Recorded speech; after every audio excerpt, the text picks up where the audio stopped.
Hey guys and gals, it's me, your old buddy Mr. Moose, back with another edition of Air Hauler 2. And today you are looking at the BAE Jetstream 4100. This is modeled by PMDG. It's a plane that's been around for a little bit of time, but I think this is going to be the aircraft that we use for passenger service in Air Hauler 2. Now, I took a lot of suggestions from a lot of people and weighed all the options, and this one just seemed like the best solution for me. It's a nice aircraft, a lot of fun to fly. It's a handful as well, but it really fit what I was looking for. For my air hauler company, I want to sort of mimic my surroundings where I live, and here we have a need for commuter service to bring folks from the outlying airports onto the island for vacation. And this seems like this would be a good idea. It fits the airport size. It's not too big. It's also not too small. With the Grand Caravan, I was only going to be able to carry about 9 passengers.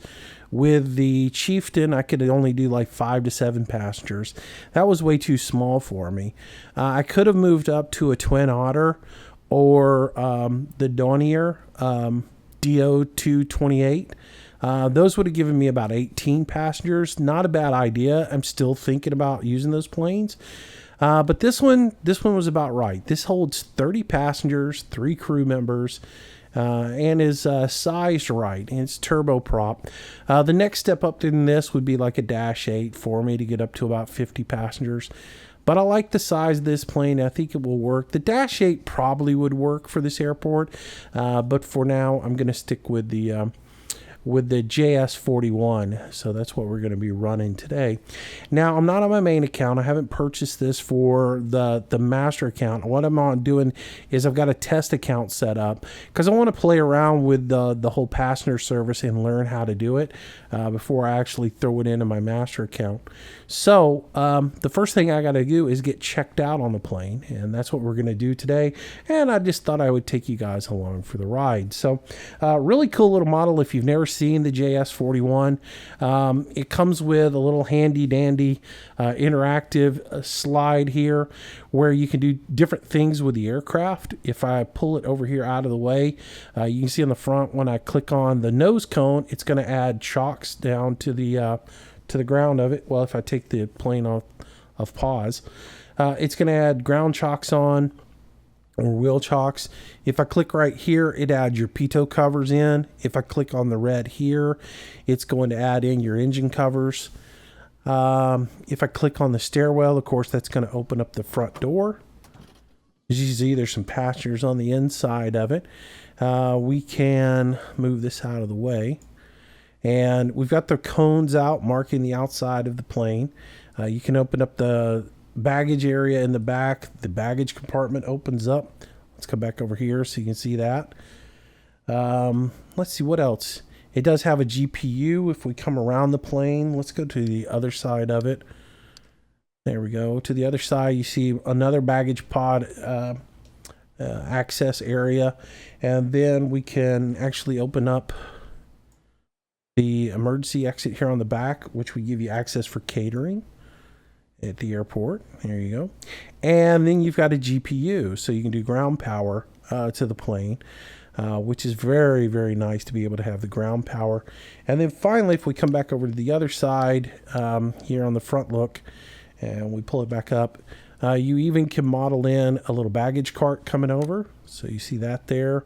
And then you can do a little stanchion or a little guard here that keeps people from walking into the propeller, so when they check in and they come out to the plane. So pretty nice. This is a good little plane, good little model. I think it fits exactly what we were looking for, and so that's what we're going to be using. I'm going to go ahead and take off the covers for the engine, stow the pitot covers. I'm going to go ahead and close up the baggage areas as well, and the back. Get rid of the baggage, the stanchion.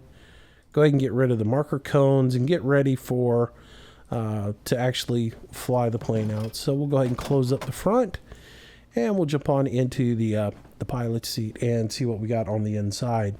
which is going to be that. There we go. So let's take a view of the cockpit area, let you guys see the modeling on it. A lot of gauges, a lot of buttons. It is a glass cockpit on the inside of it. Really cool modeling. They've done a really good job with it. It's a little bit used and worn, so you're not looking at a brand new airliner, but as you can see on the floorboard there, it's well used.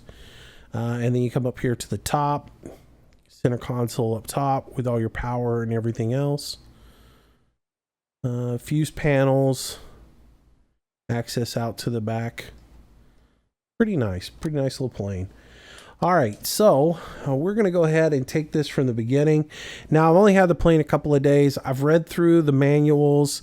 I've gone through and gotten through the checklist and learned those. I've flown a couple of little flights on it. I'm no pro at this by any means of the word, but we'll give it a shot. I think I can qualify, so we'll go ahead and give it a try. All we got to do is have an okay landing or better, so if I can do that, I should be okay. Again, I'm pretty good at getting it off the ground and getting through the procedures and everything, but it's the landing on this thing, it drops like a brick and it does not like to slow down. So blowing it up and getting it on the ground is a whole nother thing. So we'll go through our checklist and we'll get going on this. Aircraft logbook is checked. Circuit breakers are not modeled, so those are checked. Landing gear, want to verify that our landing gear is down. It is down. Flaps are at their current position. Check. Parking brake and chocks, want to check that. So we'll just go ahead and check our parking brake, reset the parking brake. That is good. Battery ground power. We want to turn our ground power on. Now we've got our GPU set up outside, so we can come right here and click on the ground power. And she's going to start to come alive. System test, okay. All right, we'll go ahead and turn off the warnings, and I'm going to go ahead and mute all the warnings. Let's see, go ahead and turn our nav lights on.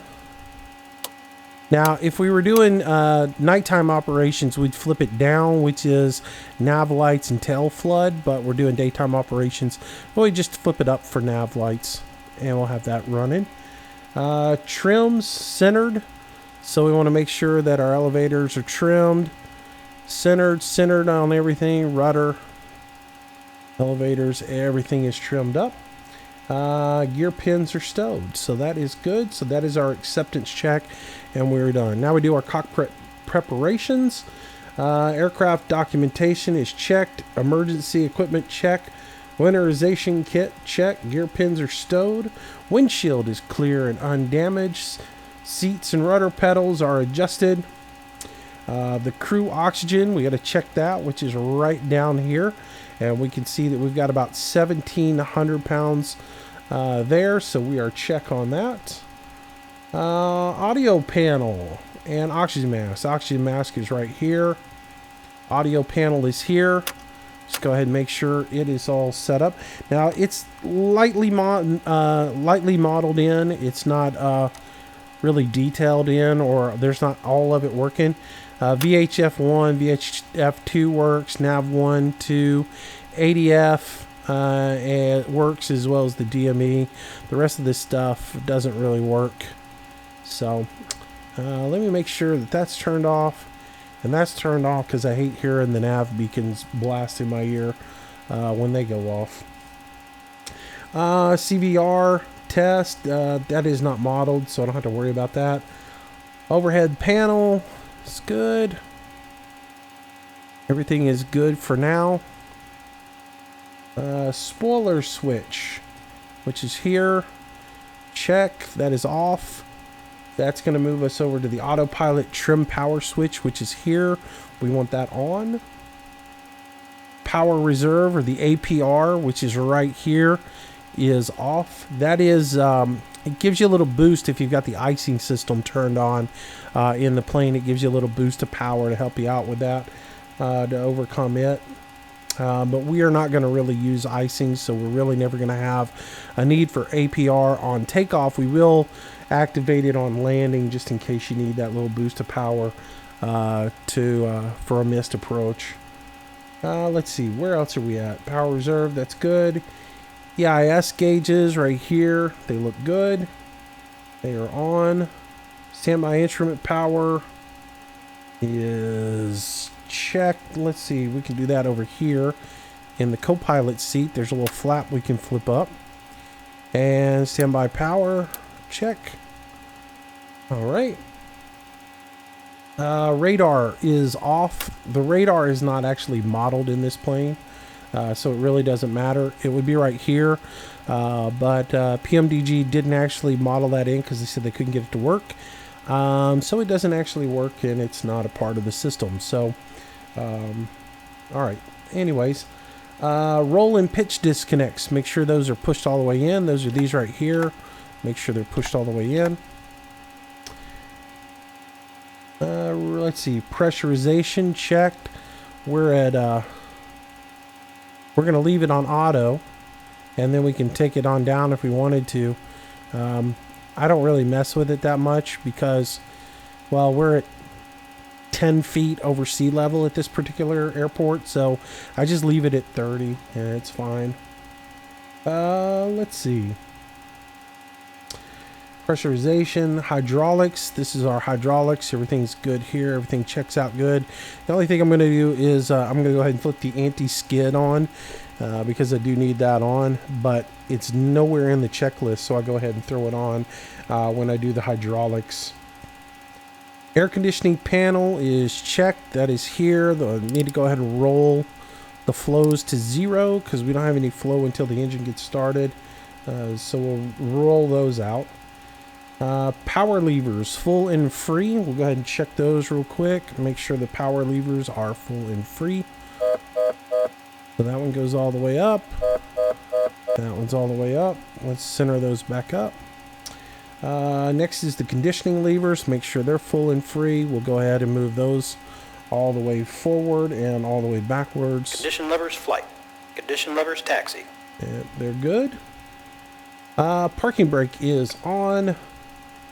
And let's see, standby gear indicator 3 green. That is good. And let's see, elevators, rails, aileron trims all to neutral. Cockpit door is locked. That is good. Let's see, let's go over and move into the co-pilot seat. We'll check the landing gear horn. That works. Fire detection fault is down here in this panel here. So we have fire detection left. We'll go ahead and flip that up and you'll see the faults here. There we go. And then we can flip it all the way up and we'll see the fire detection and alarms. The conditioning levers turn red. You've got your alarm there. And we're good on that. All right, come on, turn off. Same thing on the other side. We'll do the right side. We'll make sure the faults show up. And then we'll also test the actual fire alarm on the right. That's good. All right. Standby battery power. That's here. We've already checked that. And we can check our batteries here. Let's see.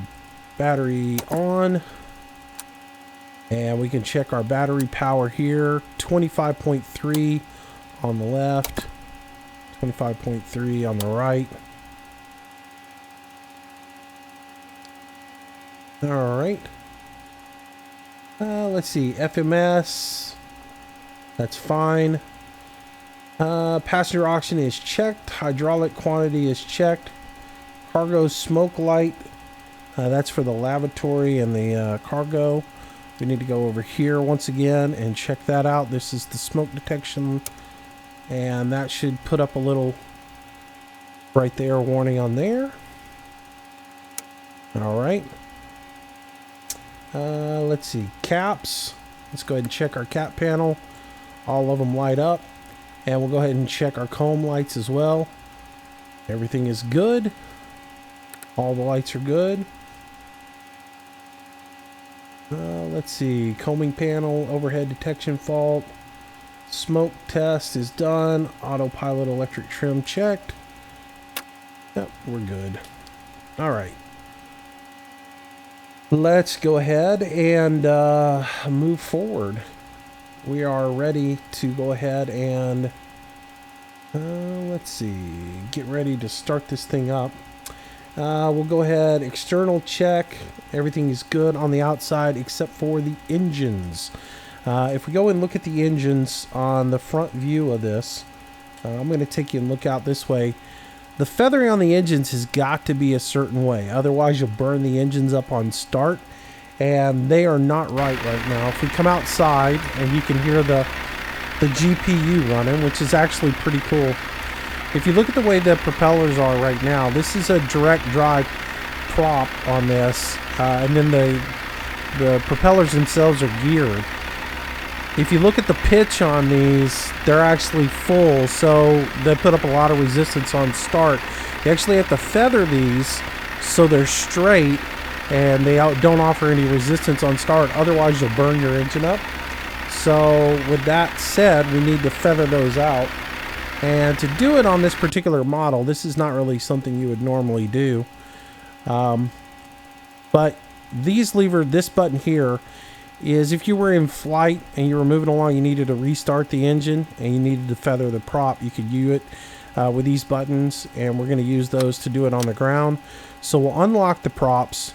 We'll click this button here, which will feather it, and if we look over, it should be twisting and feathering over. It is.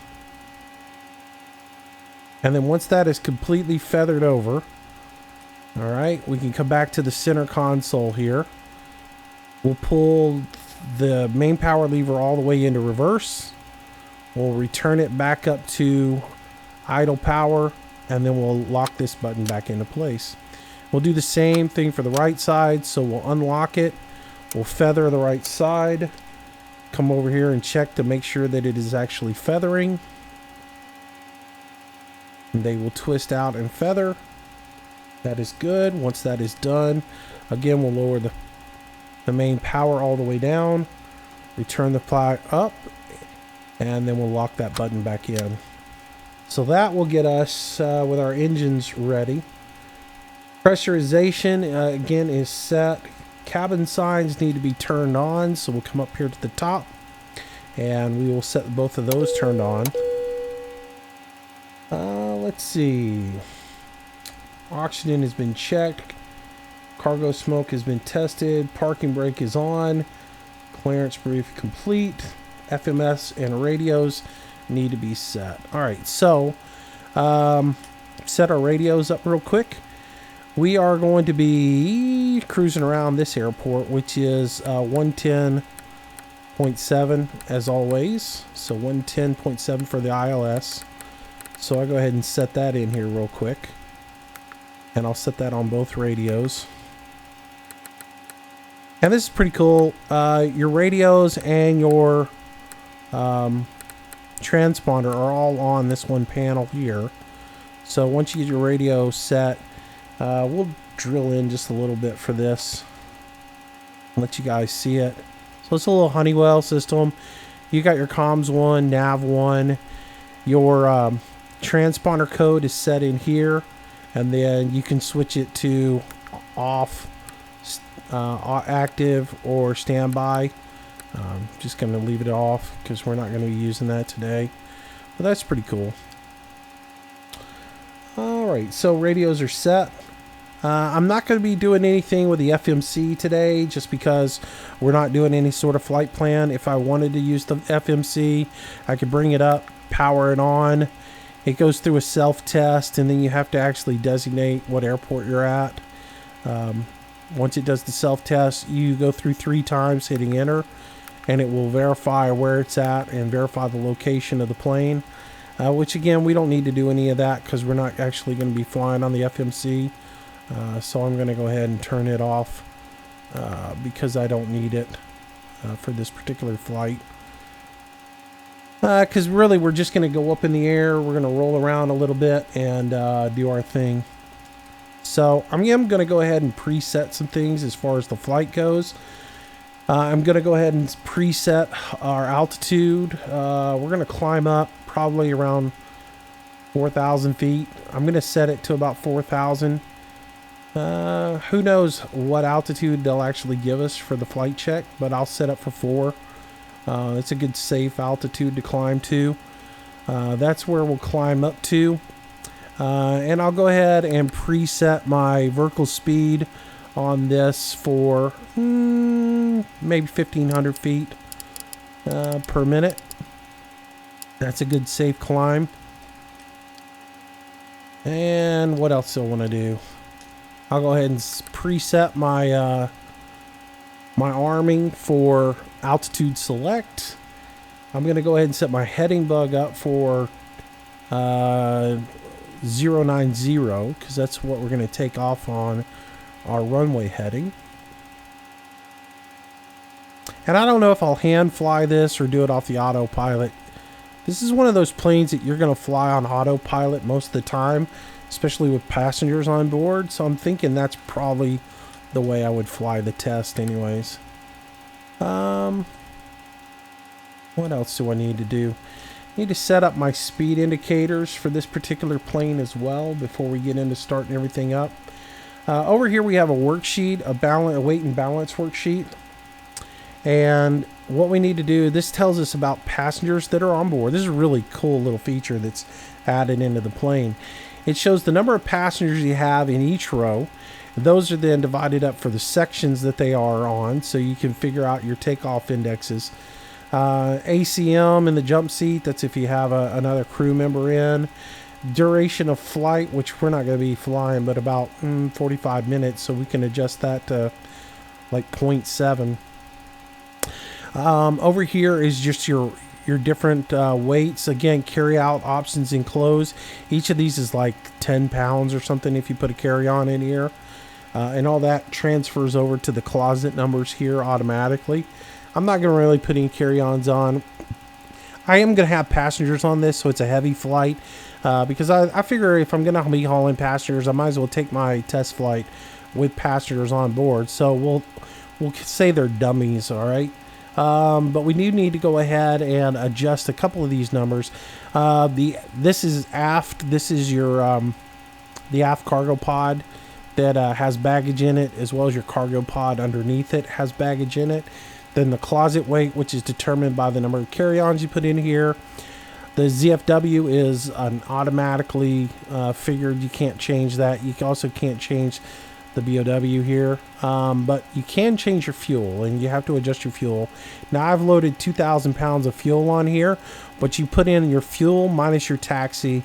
And when I do taxi, I typically use from the time I start till the time I take off, somewhere around 70 pounds to 100 pounds.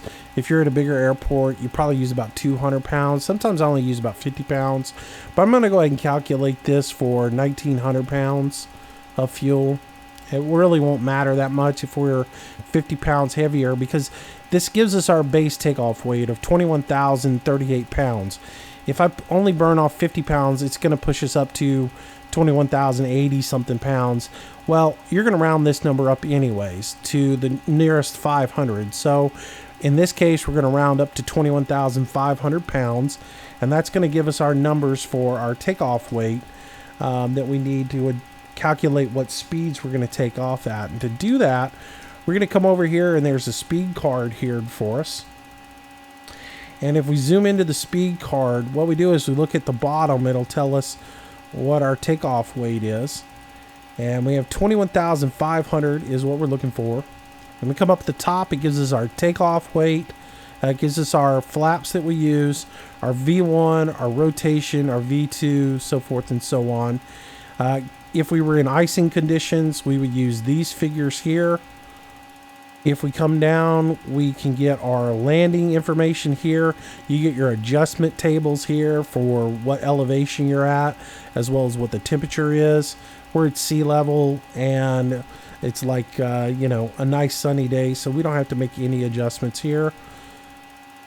And then landing, it gives you your landing information. If you're in icing conditions or if you're not in icing, it gives you what your landing speeds are. It gives you your target speed for what you want to make your approach at.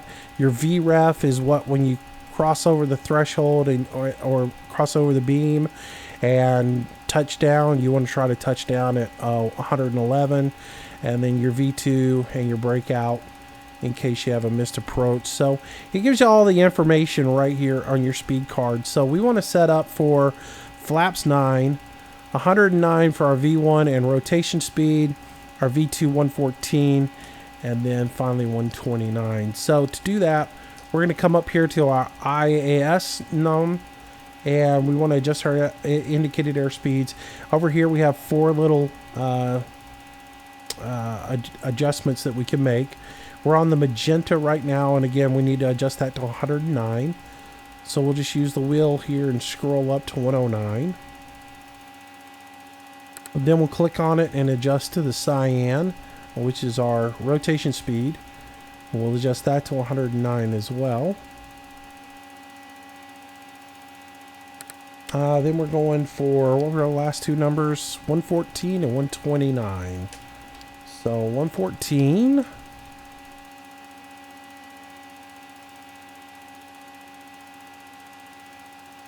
Get that assigned in there. There we go. And 129.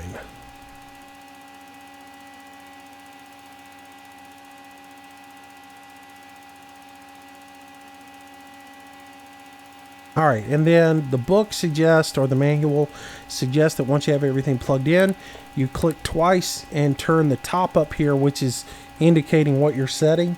Turn it back over to the cyan so you see your rotation speed. All right, so we got that set up. We got our heading set. We've got our altitude set. So at this point, we're pretty much in good shape.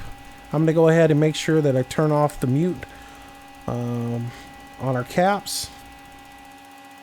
And at this point, we're ready for the before start checklist. So aircraft log has been released. Gear pins are stowed. Our beacons and nav need to be turned on. So we'll go ahead and turn the beacons on. Navs are on. Just verify that the passenger stuff is turned on as well. Now the book does say we should turn off the avionics before you start the engines, but most everybody I talk to doesn't do that. And you know, it takes 5 minutes for the avionics to reset themselves and go through the test period and everything. So I'm just going to leave them on for the startup. Let's see, fuel is checked, doors and fuel are closed, batteries are on. Well, let's go ahead and verify all of that. Let's check to make sure chocks are still in place, APU is on, doors are all closed, everything is good. All right, so we'll go ahead and check that the batteries are turned on, and we'll turn on that battery. And before start check is complete, we are ready to go ahead and start her up. So to do so, we're going to turn the fuel on for the left engine. We're going to turn on the start master air to the left engine as well. We're going to remove this cap for the stop button in case we have to do an emergency stop. And we will go ahead and start our left engine. Left engine should start to spool up. If we take a look, we should see it kick over and start to spool up. It is.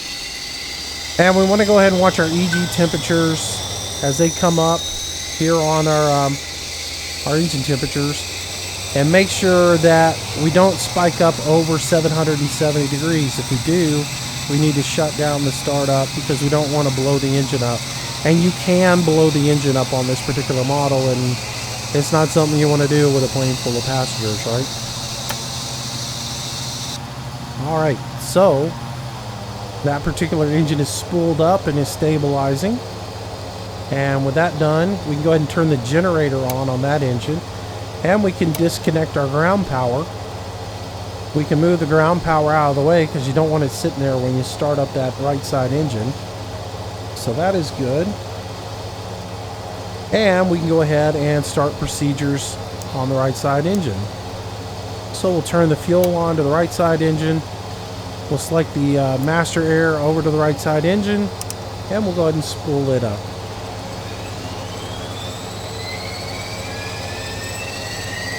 And we'll go ahead and start watching our EG come up. Here we go. EGT, or exhaust gases.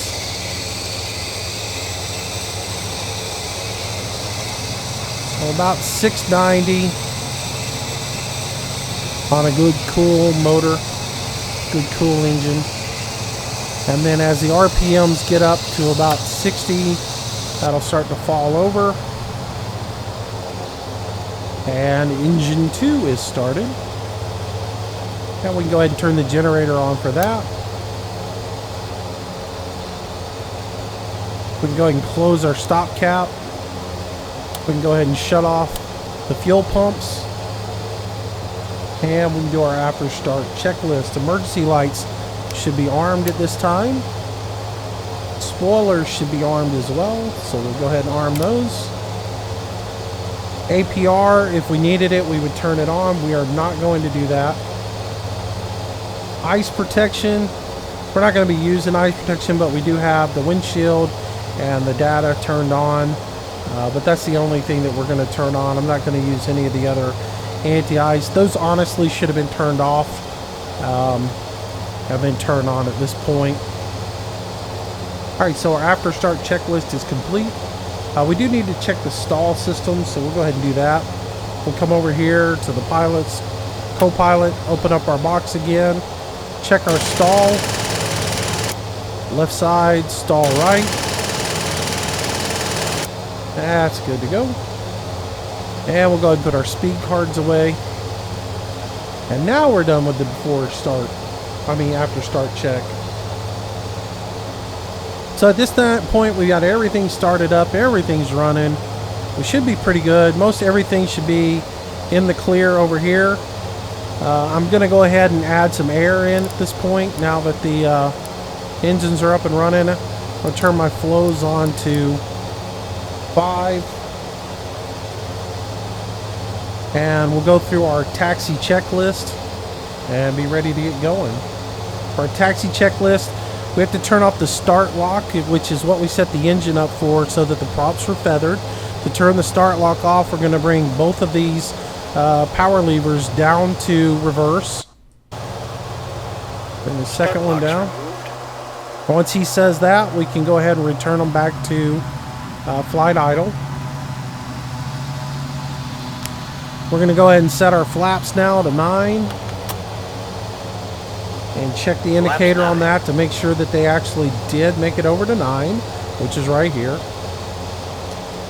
Make sure our caps are cleared and what is up is understood, which the only thing up is our power levers being at flight idle, so we're good to go there.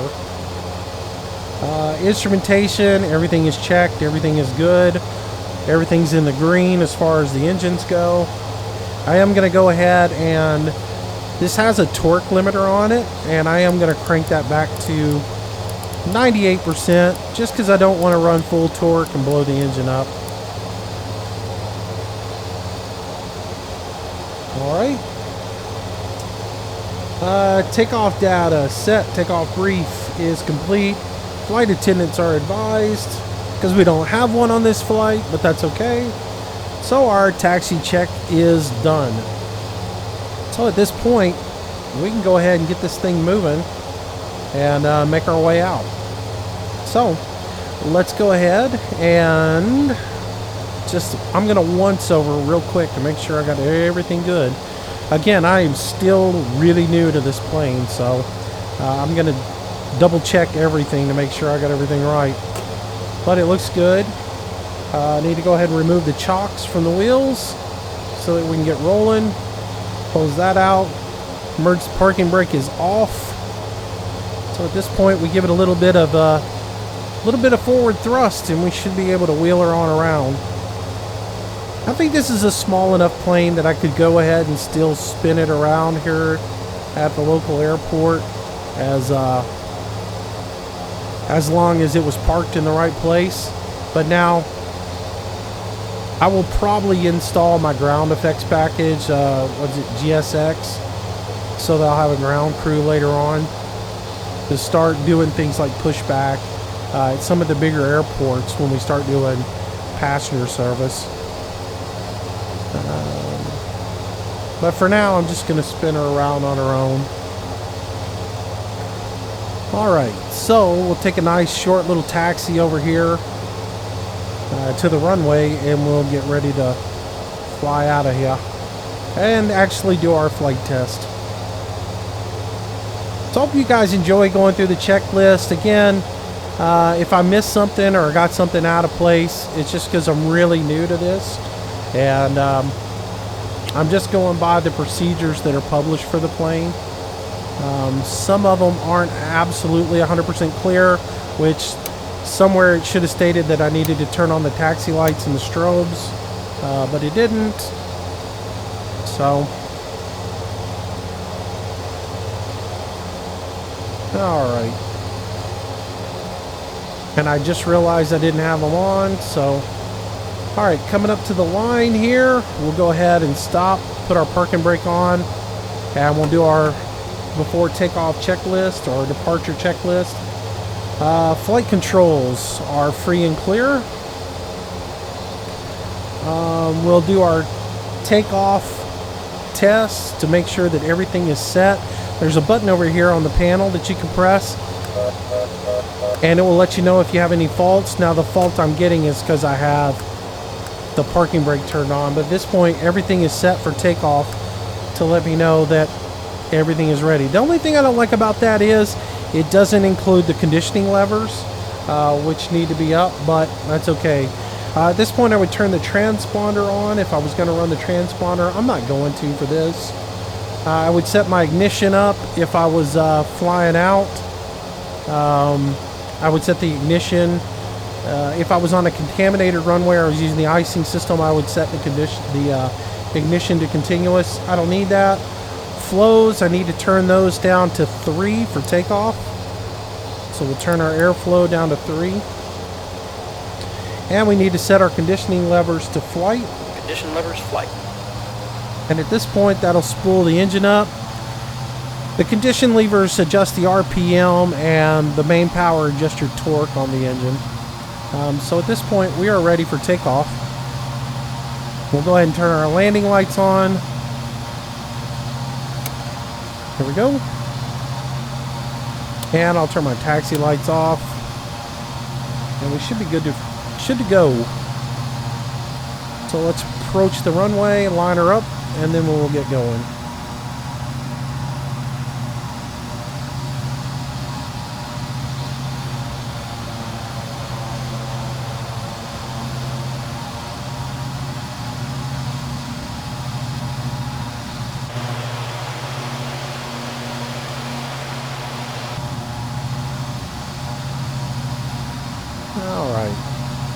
Center up on the runway, and then I'll just go ahead and set my power, and we are good to go. Takeoff power set. It's nice to have William Defoe giving all your readouts for you. 70 knots.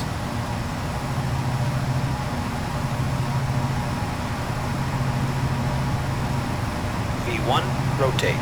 Alright, rotate. Gear up.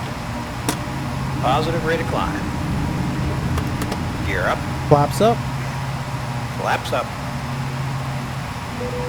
And we're climbing out. And air hauler tells us to go to 5321, so 5,321 feet is what we're going to be doing. I'm going to adjust my trim a little bit. Trim down, so we don't climb so fast. Maybe about 1,500 feet per minute. And I'll go ahead and adjust my autopilot for 5,300 feet.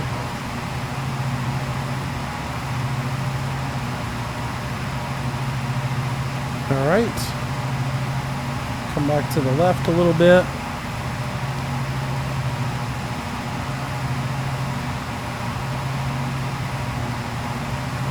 Come on, bring her back over. There we go.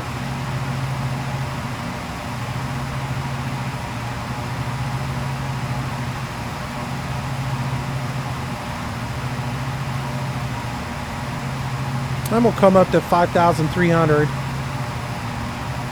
And we'll go ahead and do our after takeoff check. I'm going to go ahead and turn the autopilot on and the yaw dampener on. Just to free me up to do all the checklist and everything. After takeoff check, landing gear is up, flaps are up, APR is off. Flows, I can turn those back up to 5, give everybody some air. Yep. I don't know why that says 9, but it's only 5. And we're approaching 5,300 feet. Landing lights are off. Conditioning levers are set. Go ahead and turn the prop sync on. We'll come up here, turn prop sync on. And the after takeoff check is complete. Alright, so we're going to pass through 5,000 feet. And that should be good enough to kick off and give us our next assignment for our check ride. Leveling off. I want to back off on my throttle just a little bit.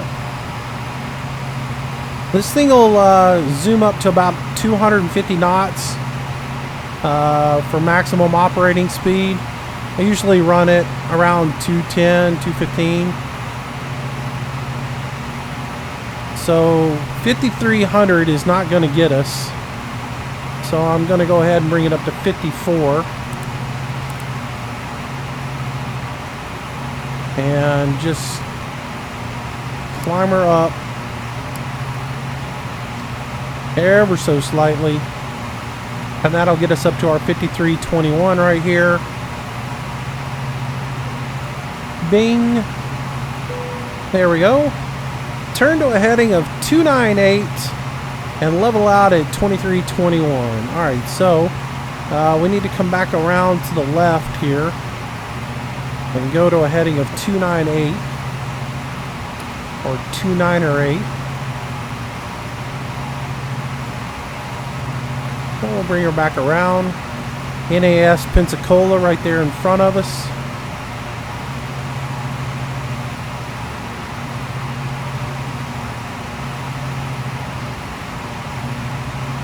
Alright, so heading bug is now at 298.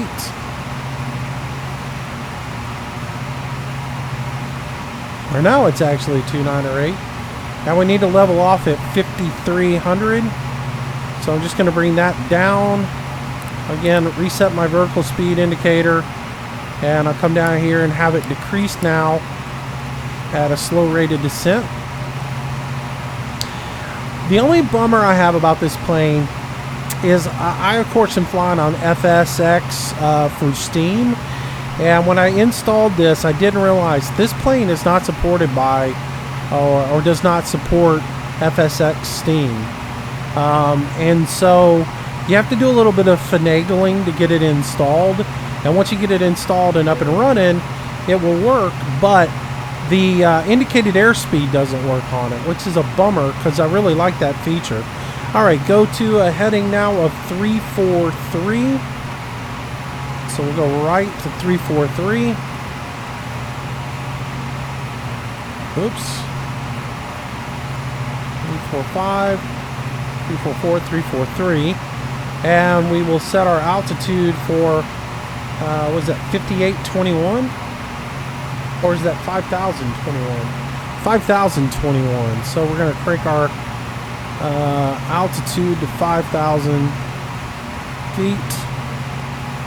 There we go. And again, we'll use our airspeed or the vertical speed indicator to do that. IAS, or indicated airspeed, I really like to use it on planes that have it more than vertical speed, because the thing about vertical speed is if you set your vertical speed to climb at 1,500 feet, the plane will adjust to always climb 1,500 feet, and you really have to watch your airspeed because you don't want to, crash or stall out because the plane pitched too hard and you lost all your airspeed, and you ended up, going too low or running out of airspeed, and you ended up stalling the plane out.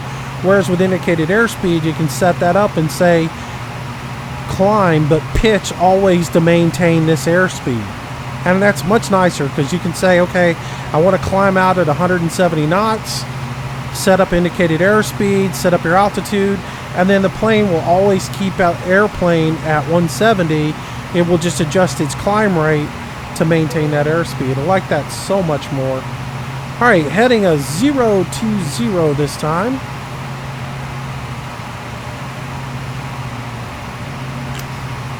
So we'll bring the plane around, we'll navigate that, and level out at 2921, or 5921. So we're raising our, to 5,900. 5,900 feet. So bring the altitude up to 5,900. Go ahead and hit vertical airspeed there. And we'll climb this time. Up 500, about 800 feet.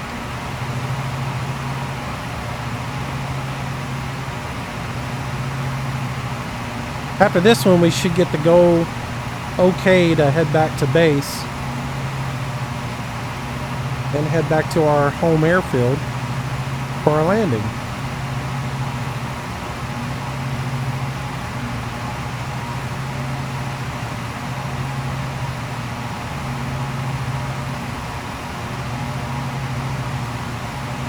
There's 5,400 feet. So when you adjust the heading is right here. This is your climb rate down here. What you have on the autopilot activated is right here on your indicator. You got your vertical, your indicated airspeed and your vertical speed right here. And then your compass down here. It's really nice. We'll get more into the operations of the plane as we fly some passenger stuff. All right, land at the airport, on which okay or better needs to be achieved. All right, so at this point, it's our plane. We get to do what we want with it. I'll go ahead and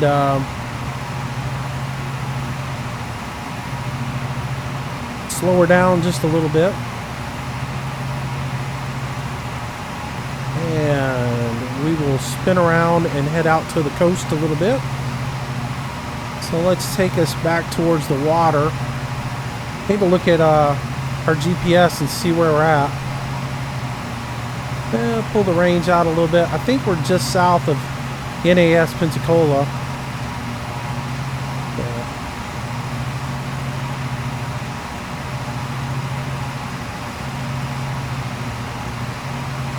Let's get a look here.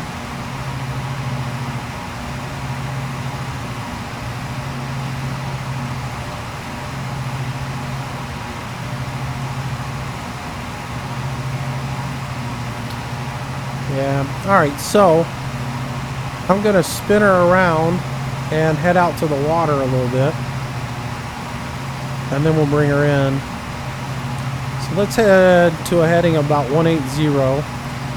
And I'm going to bring my altitude down to 2,000 feet. Actually, I'm going to bring it down to 1,600 feet. Pull back the torque on my engines a little bit to slow down some. This thing does not slow down easily. And I'll go ahead and set my rate of descent to about 1,500 feet. There we go. And we'll continue to come around to 180.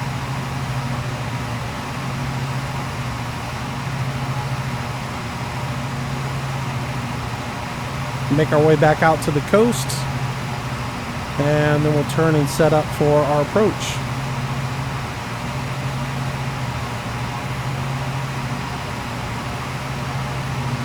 We are 26 miles away from the airport right now.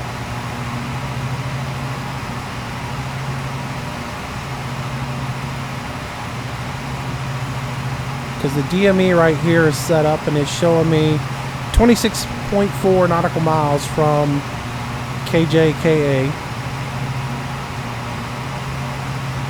Alright, the next thing I want to do is I want to go and pull up my speed card again. And at this point, we've got about 1,600 pounds of fuel left on here. So let's say we burned off 500 pounds of fuel. So we're going to set up this time for 2,100 pounds for our approach. So I want to look at my speed card. Oops, that's the wrong button. I want to look at my speed card for 2,100 pounds. And it's going to tell me that my target range is going to be 125, and I want to land at about 110.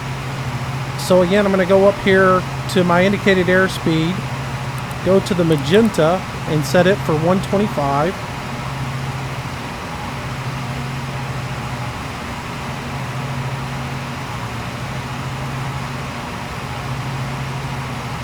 There we go. And set the cyan to 111. And these are just reference numbers, so you know where you need to be. And we should be good there. Let's see where we're at here. Let's break this a little bit more right. All right, let's look at our radar. All right, I want to come back a little bit more to about maybe around 210, 214, 215.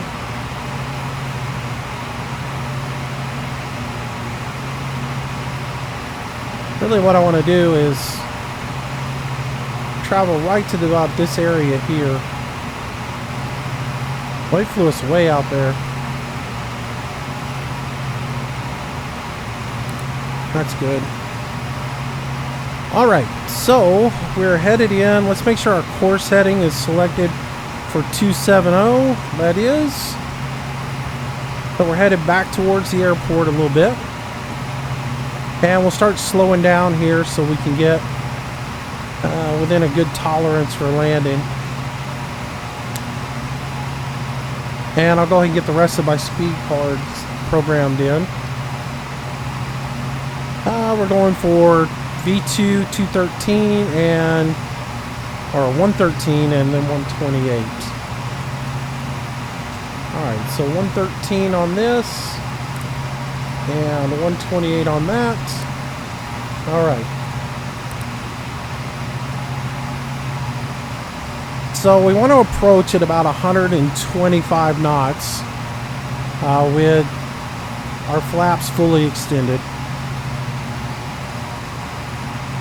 And I want to be coming in at about 170,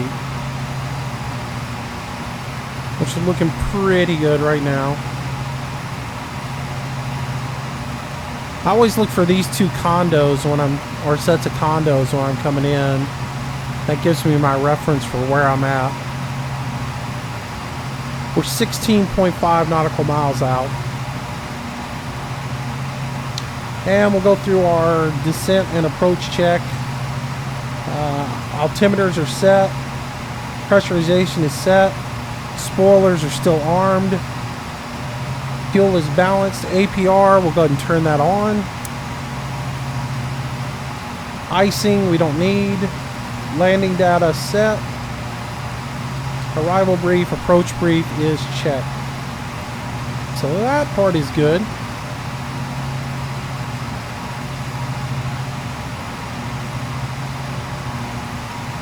Alright, making our way in. Watching for this here to go ahead and start kicking around. The airport's back over here. I'm going to go ahead and arm the nav and just look at where I'm at. Yeah, I need to go ahead and turn back a little bit more. Let's go to 240 now.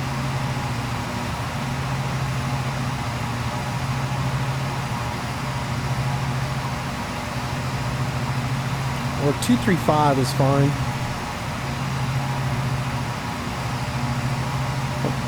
How about 230? That'll put us on a good course heading to intercept.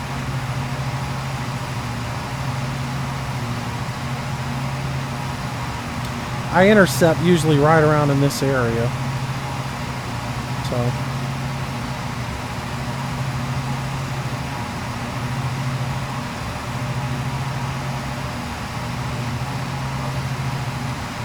All right. So at this point, we just want to keep our airspeed down around 170. So I'm going to go ahead and put 10 miles out. I'm going to go ahead and put flaps in for flaps 9. Flaps 9. That'll go ahead and bring our airspeed down to about 170-ish. Now when you put the flaps in, it puts a lot of lift on this plane. So you do want to go ahead and, if you're manually flying it, nose over just a little bit. But I'm on the autopilot right now. Setting up for our approach. We should accept the localizer any second now. I'm going to start turning towards it just a little bit so we don't have as sharp of a turn laying over.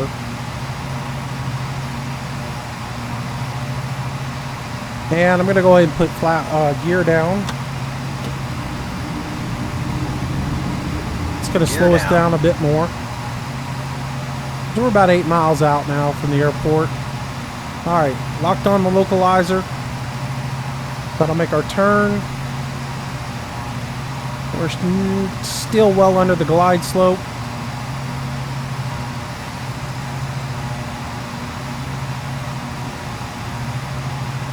Gears down. I'm going to go ahead and put flaps 15 in. Flaps 15. As we start to come down to about 140 knots. And my target for coming in is around 125, 126. Alright, glide slope is starting to come down, so we're going to go ahead and go into approach. And I'll put flaps 25 in. Flaps 25. Try to bleed off a little bit more speed.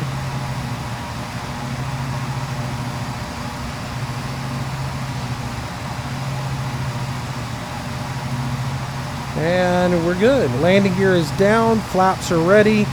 Condition levers are to flight. We need to set our flows back to 3.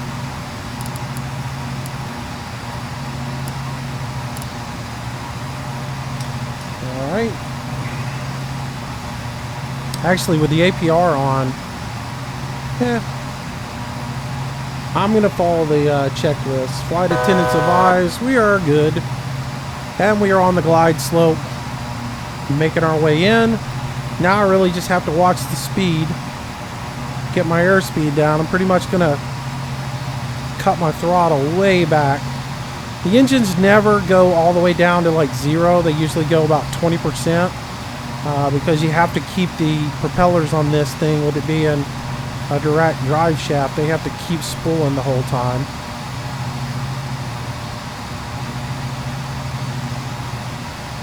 So the speed's coming down, 134. Still a little bit fast. I'm going to pull out some more thrust on it, try to get her down a little bit more. I don't want to slow down too much though, because again, this thing falls like a weight.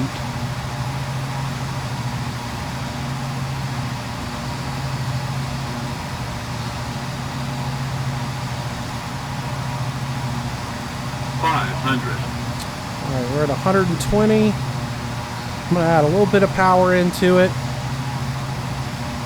118, 117. Should be about right. Coming in good. I'm going to go ahead and click the autopilot off. Alright. Looking good. A little bit to the right. And bring it over. Nice. 100. Alright, bring out my power. 50. Slight 40, flare. 30. 20. 10. And nose down. Reverse the engines.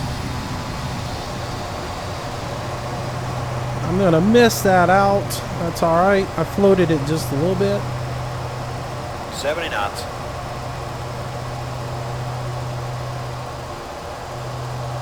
Came in a little too fast, but that's all right.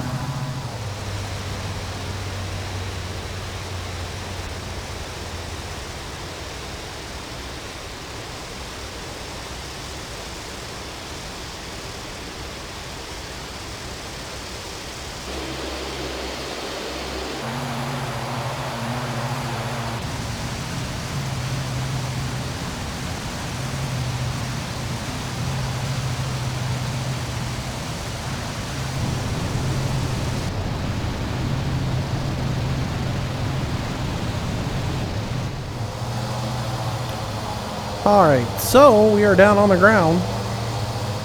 I'm going to go ahead and take my conditioners to Condition levers taxi. taxi.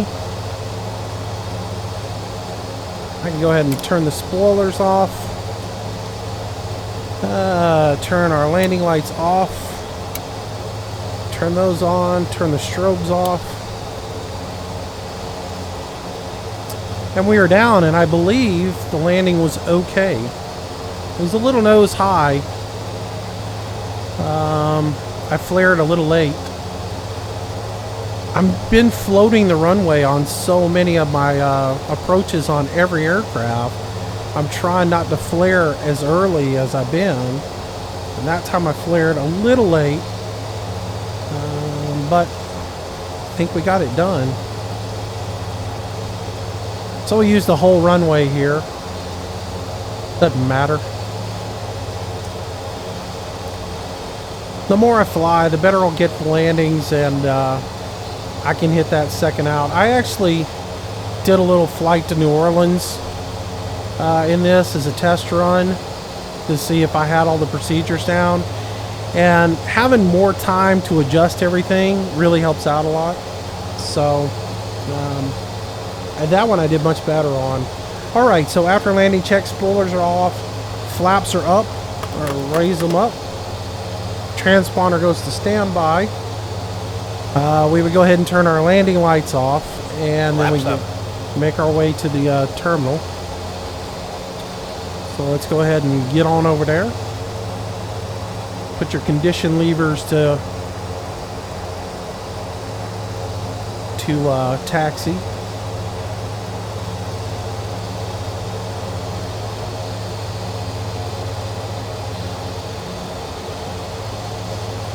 Alright. I don't want to get going too fast here.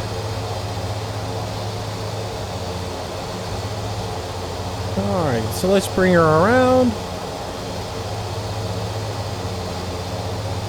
There we go.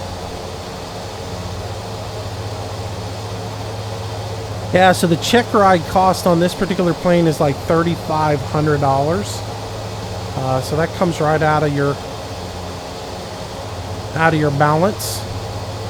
So you don't want to mess it up. You want to get it on the first try. So I think we're good.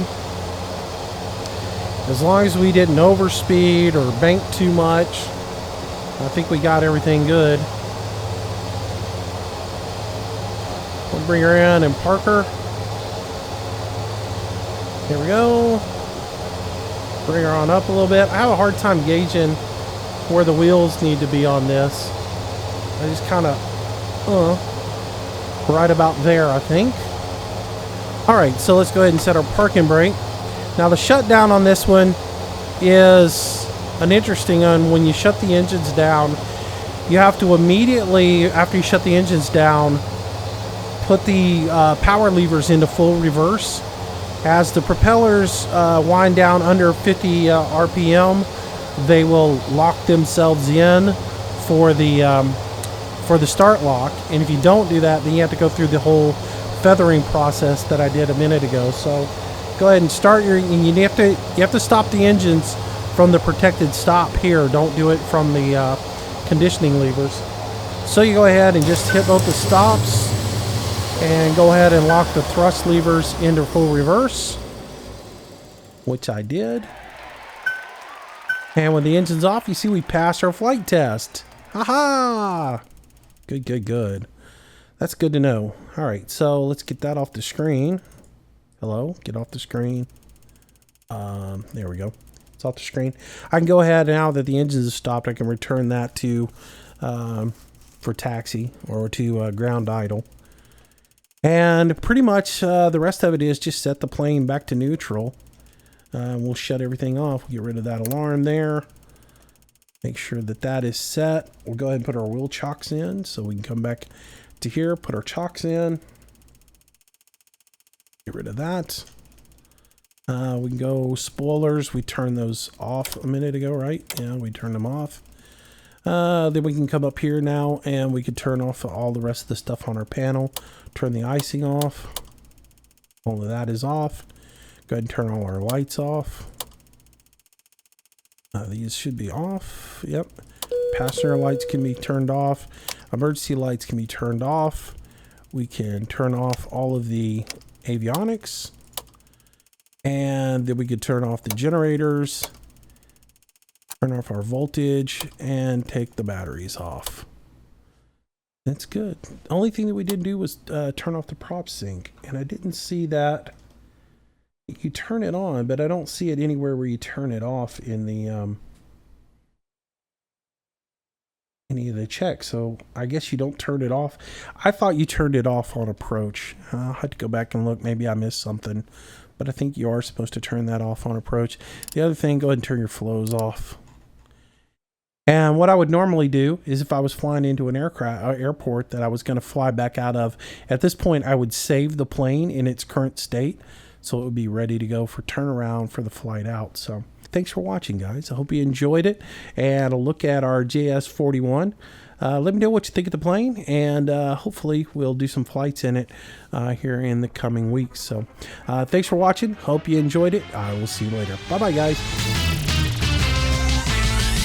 Well, I hope you enjoyed today's video, and if you did, I hope you consider giving it a like, maybe even sharing it with your friends. It does help me out a tremendous amount and is greatly appreciated.